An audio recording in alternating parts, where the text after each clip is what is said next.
دنیا کی 7ویں نمبر کی بڑی سونے کی کان موجود ہے، ریکوڈر کے نام سے دنیا اس کو جانتی ہے۔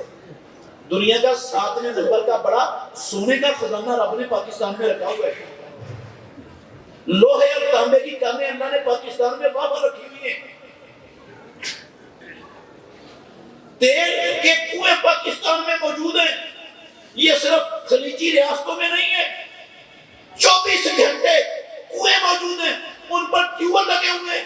اللہ کی قسم 24 گھنٹے وہ ٹیوبل چل رہے ہیں اور تیل نکل رہا ہے، ختم نہیں ہو رہا۔ قدرتی گیس کے بڑے بڑے ذخائر موجود ہیں۔ یہ زمین اللہ کے پیدا کردہ قدرتی معدنیات کے خزانوں سے اٹی پڑی ہے۔ پھر ہمارے ملک میں فیکٹریوں کی کمی نہیں، کارخانوں کی کمی نہیں، تعلیم کی کمی نہیں، ذہانت اور جفاکشی کی صفات سے یہ پاکستانی محروم نہیں ہے۔ اتنے ذہین فتیل لوگ دنیا میں کم ملیں گے آپ کو جتنے رب نے پاکستان میں پیدا کیے ہوئے۔ اتنے جفاکش لوگ اللہ کی قسم کسی خطے میں نہیں ملیں گے جتنے جفاکش لوگ آپ کو پاکستان میں ملیں گے۔ سب کچھ موجود ہے، نہ پاکستان کی زمین بنجر ہے، نہ بانج ہے، نہ یہاں کے رہنے والے ڈل ہیں، نہ لولے لنگڑے اپاہج ہیں۔ سب کچھ ہونے کے باوجود 76 سال بعد قرآن کی بھی تلاوت ہے، مسجد بھی چل رہی ہے، مدرسہ بھی چل رہا ہے، خطبہ بھی ہو رہا ہے، حج بھی ہو رہے ہیں، عمرے بھی ہو رہے ہیں، تلاوت بھی ہو رہی ہے۔ پھر ہمیں اس تجارت سے نفع کیوں نہیں ملا؟ سوال پیدا ہوتا ہے کہ نہیں؟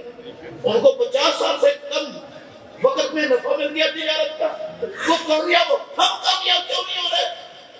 بس یہ ایک نقطہ سمجھانا ہے میں نے، توجہ کریں گے تو اللہ نفع بڑھا دے گا۔ میرے بھائیوں، سیدھی سی صاف سی بات ہے، ہم سے مراد پوری دنیا میں آج کے مسلمان، ہم سے مراد صرف یہ میرے سامنے بیٹھے والے تھوڑے سے لوگ نہیں، 2 ارب کلمہ پڑھنے والوں کی بات کر رہا ہوں۔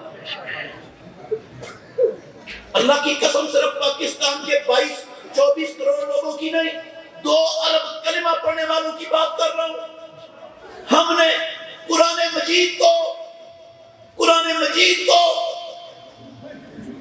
اس طرح پڑھا ہی نہیں جس طرح پڑھنے کے لیے اللہ نے قرآن اتارا تھا آسمانوں سے۔